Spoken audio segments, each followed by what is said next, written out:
পরিস্থিতি শান্ত রাখতে রাজধানীর বিভিন্ন পয়েন্টে সেনা টহল অব্যাহত রয়েছে বলে জানিয়েছেন ৪৬ স্বতন্ত্র ব্রিগেডের brigadier general commander M Imran Hamid. সকালে মানিক মিয়া এভিনিউতে আইন শৃঙ্খলা পরিস্থিতি পরিদর্শন শেষে এ সংবাদ সম্মেলনে এসব কথা বলেন তিনি। এ সময় তিনি বলেন, পরিস্থিতি নিয়ন্ত্রণে তল্লাশি ও নাগরিকদের সচেতন করে তোলার কাজ চলছে। সহিংসতা দমনে নাগরিকদের আরও সচেতন হওয়ার পরামর্শ দেন তিনি।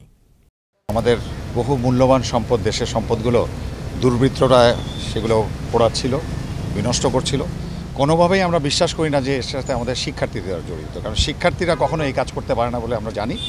এবং বিভিন্ন স্থাপনায় আমরা যখন গিয়েছি, ওখানে যারা ছিলেন তারাও এক বাক্যে বলেছেন যে এখানে স্যার কোনো শিক্ষার্থীরা ছিল না, সমস্ত যা করেছে এটা একটা দুর্বৃত্তায়নের যারা সাথে জড়িত, দেশকে যারা নিশ্চিহ্ন করতে চায় তারাই করতে চেয়েছে। সেই পরিপ্রেক্ষিতে আমরা দেশের সম্পদ রক্ষার্থে আমরা নিয়োজিত হয়েছি এবং আমাদের সম্মানীয় সেনাবাহিনীর প্রধানের নির্দেশে আমরা এই দুর্বৃত্তকে সমূলে নির্মূল করার জন্য যা করা প্রয়োজন আমরা সেটা করছি। আপনারা দেখছেন যে দেশের এখন জনমনে একটা স্বস্তি, অলরেডি 72 আওয়ার্স আমরা পার করেছি এবং জনমনে স্বস্তি এসছে।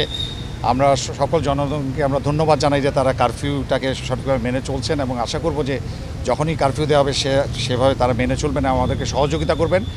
স্পষ্ট ভাষায় আমরা বলতে চাই যে বাংলাদেশ সেনাবাহিনী অত্যন্ত সুশৃঙ্খল একটি প্রশিক্ষিত পেশাদার বাহিনী। আমরা আমাদের কার্যপরিধি সম্বন্ধে আমরা জানি এবং যে উদ্দেশ্যে আমরা এসেছি যে দুর্বৃত্তদেরকে নির্মূল করা এবং জনমনে স্বস্তি ফিরে নিয়ে আসা, সেটা আমরা ইনশাল্লাহ পুঙ্খানুপুঙ্খভাবে করব।